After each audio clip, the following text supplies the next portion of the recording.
Baik, Assalamualaikum warahmatullahi wabarakatuh. Perkenalkan, nama saya Ifran Syah. Saya dari Pendidikan Sosiologi Antropologi, NIM 21058018. Pada kesempatan kali ini, saya akan membahas tentang administrasi layanan khusus.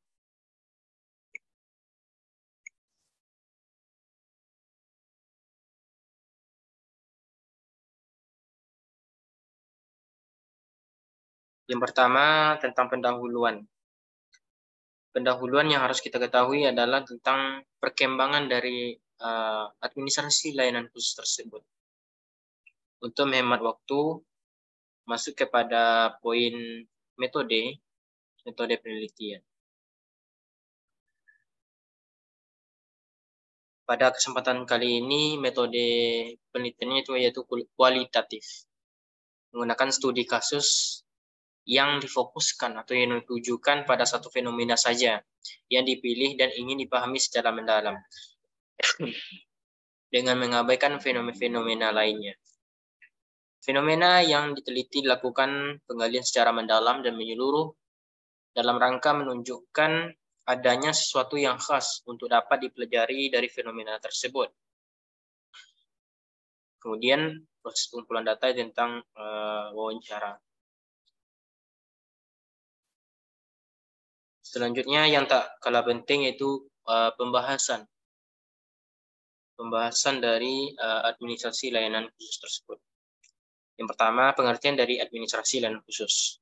Kita sama-sama mengetahui, sudah paham apa itu administrasi. Mungkin diulang-ulang supaya mengingatkan kita semua. Administrasi ini sering juga disebut dengan sebagai manajemen.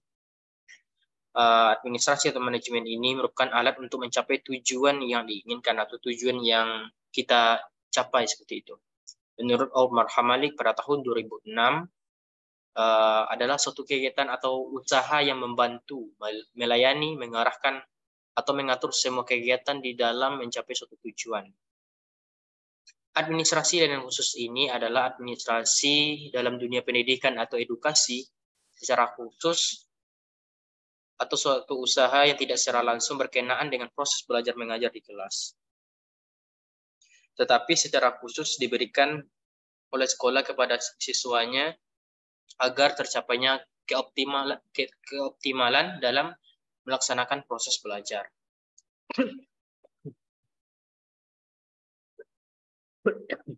Yang selanjutnya itu yang poin B, jenis-jenis layanan khusus dan pengelolaannya. Dalam pelayanan khusus yang diberikan sekolah kepada peserta didik, antar sekolah satu dengan sekolah yang lain pada umumnya sama, tetapi proses pengelolaan dan pemanfaatan. Ada beberapa hal yang harus kita ketahui. Yang pertama adalah pustaka. Pustaka ini merupakan salah satu unit yang memberikan layanan khusus kepada peserta didik dengan maksud membantu dan menunjang proses pembelajaran di sekolah. Melayani informasi-informasi yang dibutuhkan serta memberi layanan rekreatif melalui koleksi bahan pustaka. Kemudian yang harus kita ketahui itu pengelolaan dari pustaka tersebut. Dari segi bahan pendidikan yang dimiliki perpustakaan sekolah, sebelum dipinjamkan kepada siswa dan siswi harus mengalami proses pengelolaan terlebih dahulu. Proses pengelolaan bahan pustaka terdiri dari beberapa yang kita ketahui. Untuk itu, pustaka ini juga tempat kita membaca buku, sumber-sumber, semuanya banyak. Oleh karena itu, sebagai peserta didik itu dianjurkan ke pustaka karena itu juga menambah wawasan kita seperti itu. Selanjutnya itu dari segi laboratorium. Laboratorium ini merupakan sarana pendukung dalam pembelajaran di sekolah, aspek di sekolah tersebut. Secara sederhananya, laboratorium ini dapat diartikan sebagai suatu tempat di mana dosen, mahasiswa, guru, dan siswa, dan orang lain melaksanakan kegiatan kerja ilmiah seperti praktikum atau praktek. Contohnya kalau di SMA itu kita, apalagi IPA, bagian biologi itu pernah melaksanakan praktek atau praktikum seperti itu. Mungkin kayak observasi, penelitian, dan lain sebagainya. Mungkin dari segi selanjutnya itu ada namanya asrama. Bagi peserta didik khususnya jenjang pendidikan menengah dan pendidikan tinggi, terutama bagi mereka yang bertempat tinggal jauh dari sekolah diperlukan asrama. Kenapa demikian? Karena kita sama-sama mengetahui apalagi dia jauh kan. Dia kalau jauh mungkin tidak mengoptimalkan, tidak efisiennya mereka itu pulang pergi antara dari rumahnya mungkin ke tempat sekolahnya. Mungkin dengan adanya asrama itu lebih mengontrol atau lebih optimal, lebih efisien, lebih efektif ketimbang pulang balik seperti itu. Selain bermanfaat untuk peserta didik, asrama juga bermanfaat bagi para pendidik. Jadi asrama ini tidak bermanfaat saja bagi peserta didik, bagi siswa dan siswi, tetapi juga tenaga pendidik, bagi guru, dosen, dan sebagainya. Karena juga untuk menghemat biaya, mungkin banyak sekali manfaat dari asrama tersebut.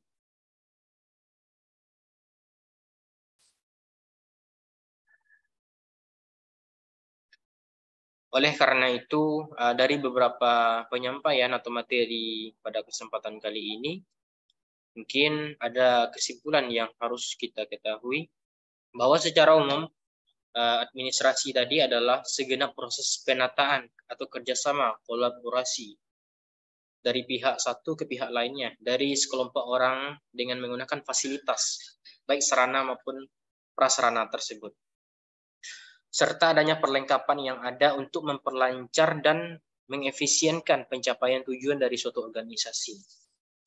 Kita sama-sama mengetahui kalau di pihak sekolahnya itu, kalau sarana prasarananya itu lengkap, mungkin lebih menguntungkan, lebih 100% ketimbang sekolah yang tidak memiliki fasilitas yang lengkap. Contohnya saja tadi seperti praktikum, tempat praktikum fasilitasnya ada seperti itu. Kalau yang tempat praktikumnya ada, otomatis dia juga melaksanakan praktek tersebut dan juga mengetahui mekanisme apa-apa saja bagiannya, opininya, aspek-aspeknya dia mengetahui, ketimbang sekolah yang tidak memiliki fasilitas demikian. Dia juga bingung karena fasilitasnya tidak ada seperti itu.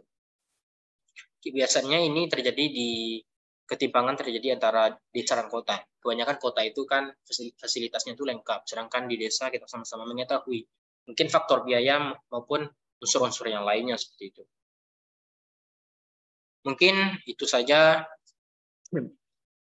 penyampaian materi dari saya, dari materi atau aspek layanan administrasi layanan khusus ini. Saya Ifran Syah, 2105-8018 dari Prodi Pendidikan Sosiologi. Sampai sini penyampaian materi saya, mudah-mudahan ada manfaatnya. Mohon maaf atas ketidaksempurnaan penyampaian, baik dari segi isinya yang kurang sempurna, baik dari segi sayanya yang menyampaikan yang tidak bagus, dan lain sebagainya. Saya mohon maaf. Yang benar hanya dari Allah, yang salah dari saya pribadi. Saya tutup dengan wabillahi taufiq wal hidayah. Assalamualaikum warahmatullahi wabarakatuh.